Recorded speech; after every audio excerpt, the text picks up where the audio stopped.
kipatikana.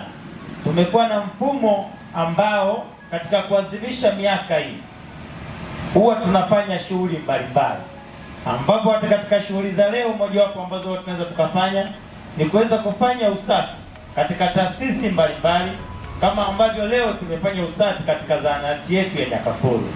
Lakini vitu vingine ambavyo tunaweza tukafanya ni matendo ya huruma, kwa sababu tunapozaliwa, kuzaliwa kwa Chama cha Mapinduzi huwa tunafananisha pia, hata kama mwanadamu anapokuwa amezaliwa, huwa wengine wanachukua wanaenda kuona watu wasiojiweza, tunachukua fedha na kwenda kuwasaidia watu hao. Na kuna nyakati aidha tunaweza tukanunulia mafuta, tukanunulia unga, tukanunulia na vitu vingine, ili kuhakikisha kwamba tunapotoa pale, maana yake sisi wenyewe tunaweza tukabarikiwa na chama chetu kikazidi kufanya vizuri katika kuweza kuhakikisha tunasimamia serikali. Lakini wenzetu sisi tulipigania uhuru tukaja mpaka tukapata huko.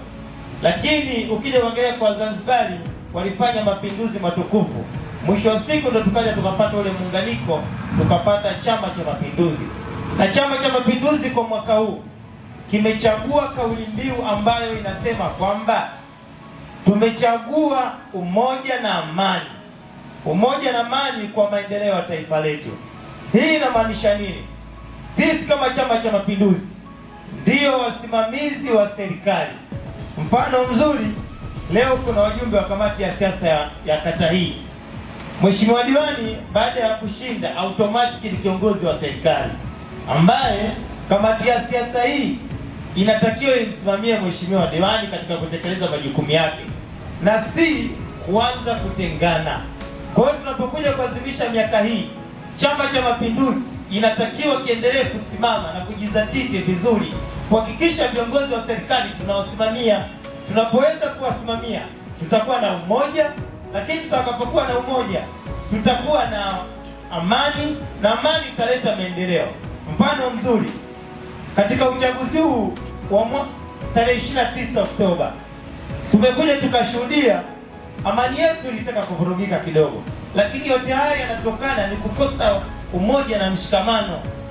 Tunapokosa umoja na mshikamano, maana yake tutapishana kauli, vitu tutakavyoazimia kwenye vikao tutashindwa kwenda sambamba. Kitendo cha kufungiwa ndani, kukosekana kwa amani, wote tumeona kumbe kukosekana kwa amani hatuwezi tukafanya maendeleo yoyote. Maana yake barabara haziwezi zikajengwa, zahanati haziwezi zikajengwa, vituo vya afya haviwezi vikajengwa, na mambo mengine maendeleo binafsi hawezi yakajengwa. Mheshimiwa diwani hapa akiamua kumuita mtendaji wa kata au OCS wa eneo husika, ni rahisi kumtii na kuweza kumsaidia katika jambo fulani juu ya wananchi wake. Lakini yote haya kwa sababu tunaisimamia, tumeshika dola, tunaweza tukatengeneza vitega uchumi gani ndani ya Chama cha Mapinduzi? Tukiwa na vitega uchumi, tuna frame zetu na biashara zingine tutakazokuwa tumefanya. Maana yake si kila kitu atakifanya mheshimiwa diwani. Unapambana, unafanya vizuri.